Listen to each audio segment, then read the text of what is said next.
Hello, this is just another quick recording of the M340. I want to show you the menu options and give you another review at the picture quality, because I know the camera I used previously wasn't very clear. So I'll just show you here. This is the screen. It is worth noting, I'll show you here, there's like in the menu here, there is an option to swap between color space. Oh, that's the wrong option. There we go. So you can swap between RGB range limited or full. I notice in limited the blacks look a lot better, so I'm toying with the idea of keeping that on.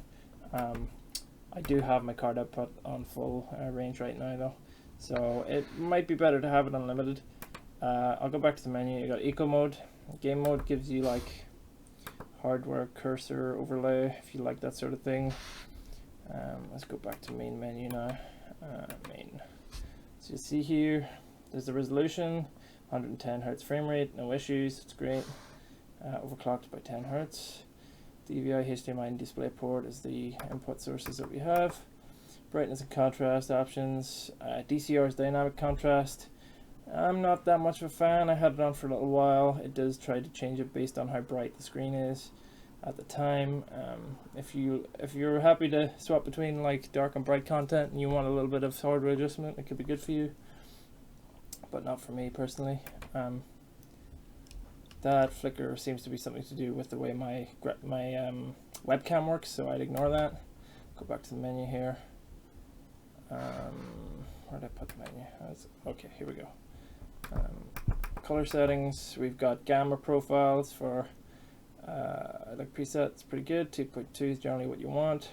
Picture mode, there's some presets here. You've also got some hardware options to select them using the physical buttons if that's what you want. I don't know if these can be set by the user or not. I keep mine at standard. Color temperature, warm, cool, and user.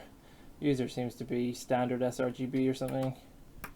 User lets you adjust individual color ranges, which is good. Low blue light is meant to like reduce the amount of blue output so that you have less eye strain, but I generally just keep that off. Hue and saturation, haven't played with, but you know, they're there. Picture quality, bypass, I guess that bypasses like post-processing effects. I've got it turned off. Doesn't really matter much for me. But you can mess with the other stuff if you want. I have Freesync on right now. I'm just trying it out. I have a GTX 1070, so I don't really get the benefit of Freesync, but I'm curious to see if there's any like reduction in lag. It's not noticeable for me, so I can't really say whether or not that's true. Display, we've got our aspect ratio and DisplayPort version. That would lead you to believe, well, you can change to 1.1, but maybe there's hardware support for newer revision and it's just a matter of them patching it. Can't be sure though. Something to ask the vendor. Audio settings, I don't know if the audio port works through analog.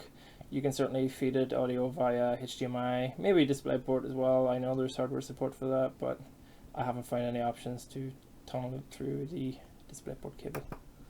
Multi-window is pretty good. Lets you, have multiple monitors through DVI, HDMI, and DP, and split them up on your screen, which is pretty good.